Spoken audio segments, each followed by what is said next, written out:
आज का जो लेक्चर है वो है postulates of kinetic theory of gases. ठीक है, तो पोस्टुलेट्स जितने भी सारे होते हैं गैसेस के लिए, लेकिन ये जो गैसेस की बात करने वाले हैं, ये जितने भी सारे गैस होंगे वो आइडियल गैस होंगे। आइडियल गैस का मतलब वो होता है जो पीवी बराबर एनआरटी रूल को फॉलो करता है, मतलब जो PV equal to NRT rule को फॉलो करता है।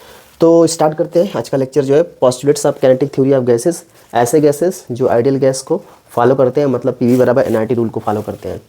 जिसमें से अगर हम पहली पोस्टुलेट्स की बात करें तो बोलता है कि all the gases are made up same size, same mass, same shape etc.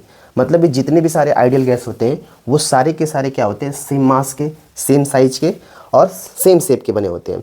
Basically इसका सब कुछ सेम होता है। दूसरी बात कर लें, दूसरा कह रहा है कि gas molecules are constant in motion, molecules are always moving in random direction. कहने का मतलब है, एक तरह से कह सकते हो कि जितने भी सारे गैस के मॉलिक्यूल्स होते हैं वो रैंडम मोशन मतलब स्ट्रेट लाइन में ट्रेवल करते हैं। कहने का मतलब क्या, मान लो कोई गैस है, या तो वो एक्स में जा सकता है, या तो वो वाई में जा सकता है, या तो जेड में जा सकता है, कुछ ऐसा कंडीशन होता है। तो अगर बेसिकली अगर हम समझे तो मान लीजिए कि कोई वेलोसिटी है, इसका यू एक्स डायरेक्शन में यू एक्स होगा, डायरेक्शन मान लो आई कैप हो गया। अगर यू वाई है तो इधर जे कैप हो जाएगा, और अगर यू जेड है तो इधर का डायरेक्शन जो होगा वो के कैप हो जाएगा। तो रैंडम मोशन कर रहे हैं, इसका मतलब अगर इन सब का अगर एक हम सम लिखने की कोशिश करें कि मतलब एक ही मॉलिक्यूल्स है और पॉसिबिलिटी इसकी तीनों डायरेक्शन में जाने की है, इसका मतलब यहाँ से जो यू होगा वो बराबर होगा आपका you X I cap, you I J cap और आपका यू जेड के कैप। अगर इसका मैग्नीट्यूड ले लें तो अगर जैसे इसका मैग्नीट्यूड लोगे, मॉड यू करोगे तो ये हो जाएगा यू एक्स स्क्वायर। अगर देखा जाए तो इसका स्क्वायर होता है बेसिकली, तो सबका स्क्वायर करोगे तो मैं एक चीज़ आपको बता देता हूँ यहाँ से, जैसे कि मैं कर दूँ a plus B plus C का होल स्क्वायर अगर मैं लिखता हूँ तो A square plus B square plus 2ab plus 2bc plus 2c आएगा। उसी तरह से मैं ऐसा कर दूँ U X I plus U I J plus U K sorry X K form में है ना, ठीक है, यू आई जे और यू जेड के कैप का अगर इसका स्क्वायर ले लिया जाए तो क्या होगा, जैसे कि इसमें ए स्क्वायर है तो यू एक्स का स्क्वायर, आई का स्क्वायर, फिर आई डॉट आई होगा वैसे, ठीक है, you I square, J dot J, you Z square, के डॉट के।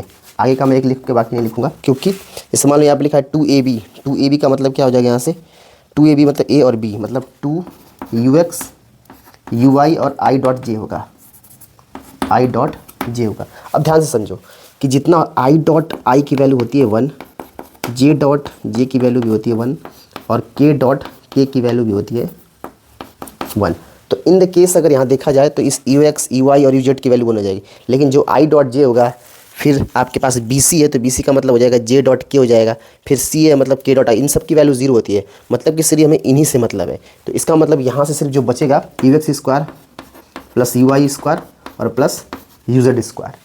तो इन दिस सेंस अगर ये जो वैल्यू हमारे पास आई है तो हमारे पास पॉसिबिलिटी क्या है, किसी भी गैस को मोशन करने की, वो है यू एक्स में भी जा सकता है, यू वाई में भी जा सकता है और यू जेड में भी जा सकता है। इसका मतलब क्या हुआ कि ये सब के बराबर हो सकता है। इसका मतलब मैं अगर यहाँ से यू स्क्वायर तो यहाँ से मैं अगर यू स्क्वायर लिखूँ तो मैं किसी एक डायरेक्शन की बात कर लेता हूँ, तो यू आई को मैं यू एक्स बना लूँ, यू जेड को भी मैं यू एक्स बना लूँ, तो ये हो जाएगा यू एक्स स्क्वायर और यू एक्स स्क्वायर।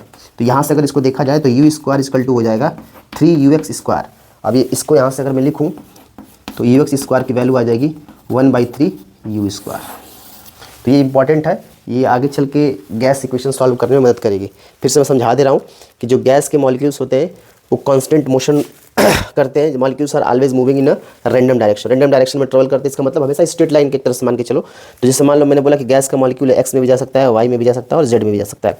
तो इस गैस का अगर इधर देखा जाए तो वेलोसिटी यू एक्स होगा, डायरेक्शन आई कैप, इधर यू आई होगा, जो इसका डायरेक्शन होगा जे कैप, इधर यू जेड और के कैप। तो अगर इन सबको एक तरह से अगर एक वेक्टर के फॉर्म में पूरा लिखा जाए तो you vector you X I cap, you I J cap और जेड कैप, इनका अगर मैं स्क्वायर ले लूँ यू स्क्वायर, तो इसका भी अगर स्क्वायर करोगे तो ये भी पूरा स्क्वायर बनेगा। तो A plus B plus C का होल स्क्वायर बनेगा, तो A square plus B square plus 2ab plus 2bc plus 2ca। तो उसी तरह से यहाँ यू एक्स है या यू आई या यू जेड है, मतलब you X I you I जे और यू जेड के का स्क्वायर है, तो यू एक्स का स्क्वायर फिर यू आई का स्क्वायर, मतलब आई डॉट आई भी रहेगा क्योंकि आई भी साथ में लगा हुआ है, फिर यू जेड स्क्वायर के डॉट के, फिर यू एक्स यू आई होगा। तो आई डॉट मैं अब आगे करने की जरूरत ही नहीं पड़ी, क्यों, क्योंकि आई डॉट आई की वैल्यू जो होता है डॉट प्रोडक्ट में 1 होता है, जे डॉट जे की वैल्यू भी होती है 1 और के डॉट के की वैल्यू भी होती है 1। लेकिन आई डॉट जे की वैल्यू होती है 0, तो सिर्फ बचेगा यहाँ से क्या आपका यू एक्स स्क्वायर, सॉरी यहाँ लिखा है मैंने you X square, you I square और यू जेड स्क्वायर, बाकी का टर्म पूरा 0 हो जाएगा। हमने मान लिया यू एक्स, यू आई और यू जेड आपस में बराबर है, तो इस कंडीशन में आपका जो यू एक्स, सारे टर्म हम यू एक्स में लिख लेते हैं, तो you X square, you X square, you X square जोड़ दिया तो 3 यू एक्स स्क्वायर हो गया, तो यू एक्स स्क्वायर बराबर आ गया 1/3 यू स्क्वायर, तो यहाँ से इक्वेशन बनता है। उसके बाद नेक्स्ट है जो थर्ड नंबर का पोस्टुलेट्स है, वो क्या कहता है कि gas molecules are negligible volume, it can not occupied space. मतलब जितने भी सारे गैस के मॉलिक्यूल्स होते हैं वो सारे ना निग्लेजिबल वॉल्यूम ऑक्युपाइड करते हैं। कहने का मतलब क्या है, जैसे मान लीजिए कि एक कंटेनर मैंने ले लिया, ठीक है, इस कंटेनर में अगर मैं बाहर से गैस भर देता हूँ और फिर आप चाहो कुछ भी इसके अंदर रखना तो भी रख सकते हो, क्योंकि जो गैस के मॉलिक्यूल्स होते हैं, जो बेसिकली आइडियल गैस के जो मॉलिक्यूल्स होते हैं वो वॉल्यूम ऑक्युपाइड नहीं करते हैं। आप कैसे भी देख सकते हो, जैसे कि मान लीजिए मैं जिस कमरे में खड़ा हूँ, इस कमरे में पूरी तरह गैस भरा हुआ है, लेकिन फिर भी आप हर चीज़ सामान रख सकते हो, ऑक्सीजन भी इसके अंदर है, कार्बन डाइऑक्साइड भी इसके अंदर है, तो हर चीज़ भी रख सकते हैं। इसलिए जो बोला जाता है कि जो आइडियल गैस होते हैं वो वॉल्यूम ऑक्युपाइड नहीं करते हैं। नेक्स्ट बात करते हैं फोर्थ नंबर का पोस्टुलेट्स क्या कहता है, gas molecules have negligible intermolecular force, the force of attraction between molecules is negligible and normal temperature pressure. मतलब कहता है कि जो गैस के मॉलिक्यूल्स होते हैं तो इनके बीच का जो अट्रैक्शन होता है वो निग्लेजिबल होता है, ना के बराबर होता है। किस टेम्परेचर पे, एक नॉर्मल टेम्परेचर और नॉर्मल प्रेशर पे। हाँ, लेकिन अगर आप प्रेशर वेरिएशन करोगे, प्रेशर को घटाओगे, प्रेशर को बहुत ज़्यादा बढ़ा दो, तब जाके उस केस में ये लागू होने वाला नहीं है, तो उस केस में नहीं होगा। मतलब कि जो गैस के मॉलिक्यूल्स होते हैं उनके बीच जो इंटरमॉलिक्यूलर फोर्स होता है वो निग्लेजिबल होता है, लेकिन कब, जब वो टेम्परेचर नॉर्मल हो और प्रेशर भी कैसा हो, नॉर्मल हो। हायर टेम्परेचर और हायर प्रेशर पर बात नहीं होने वाली है। फिर थर्ड कहता है कि फिफ्थ कहता है कि gas molecules undergo perfectly elastic collision. मतलब कहने का मतलब क्या है, जितने भी सारे गैस के मॉलिक्यूल्स होते हैं इलास्टिक कोलिजन करते हैं। इसका मतलब जो इसकी काइनेटिक एनर्जी होगी,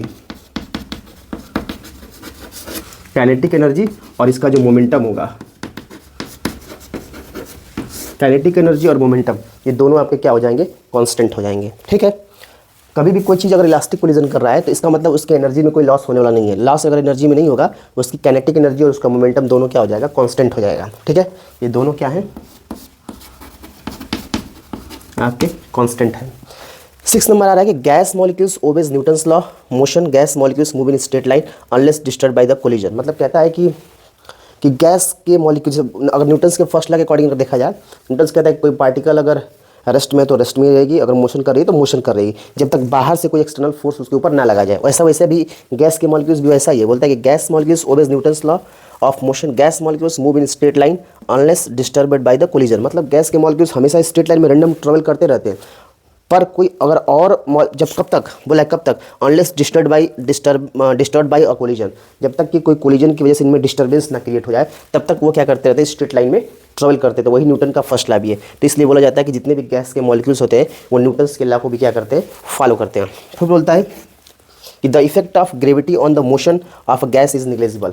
मतलब बोल रहा है कि जो ग्रेविटी होता है आपके इस मॉलिक्यूल्स के गैस के, वो ना के बराबर होता है। कहने का मतलब क्या होता है, अब देखो इस कमरे में कोई भी गैस, जैसे मान लीजिए घर में आपको गैस सिलेंडर लीक हो जाए या कोई भी गैस लीक हो जाती है तो हमेशा ऊपर की तरफ उठती है। ऊपर की तरफ उठने का मतलब यही हो गया कि जो अर्थ की ग्रेविटी है उसको एब्जॉर्ब नहीं करती है, वो सीधा ऊपर छोड़ देती है। तो इस तरह से आपका एक पॉइंट ऑफ व्यू है, जैसा कि आपको postulates of kinetic theory of gases में बोला गया। फिर से एक बार मैं रिपीट कर दे रहा हूँ नॉर्मली, कि जितने भी सारे गैस के मॉलिक्यूल्स होते हैं वो सेम साइज के, सेम मास के बने होते हैं। दूसरा बोलता है कि जितने भी सारे गैस के मॉलिक्यूल्स होते हैं वो रैंडम स्ट्रेट लाइन में ही हमेशा ट्रेवल करते हैं, जहाँ से एक वैल्यू मैंने निकाली थी U X square equal to 1/3 U square. तीसरा मैंने बताया कि जितने भी गैस के मॉलिक्यूल्स होते हैं वो वॉल्यूम ऑक्युपाइड नहीं करते हैं, ना के बराबर वॉल्यूम ऑक्युपाइड करते हैं। फोर्थ नंबर बोला मैंने, गैस के जो मॉलिक्यूल्स होते हैं उनके बीच जो इंटरमॉलिक्यूलर फोर्स होता है, उनके बीच का अट्रैक्शन होता है, वो ना के बराबर होता है। कब, लेकिन कंडीशन है कि वो नॉर्मल टेम्परेचर पे होना चाहिए और नॉर्मल प्रेशर पे होना चाहिए।